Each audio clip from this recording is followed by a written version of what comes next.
আসসালামু আলাইকুম, সবাই কেমন আছেন? রওনা দিছি কেলের দিকে। কেলে যাবো, একটু হালকা কাজ আছে। কেল থেকে সাইডে এসে আবার কাজে ঢুকতে দোতলা বাসে উঠলাম। মালয়েশিয়ার প্লেস খুবই সুন্দর। আমাদের দেশের তো বিভিন্ন জায়গায় দেশের সবগুলা রোডঘাট কি হাইফাই।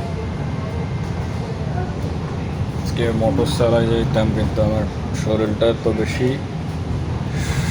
ভালো লাগে না, এই কারণে মোটর নিই নাই, বাসে উঠলাম। বাসে যাইতেছি।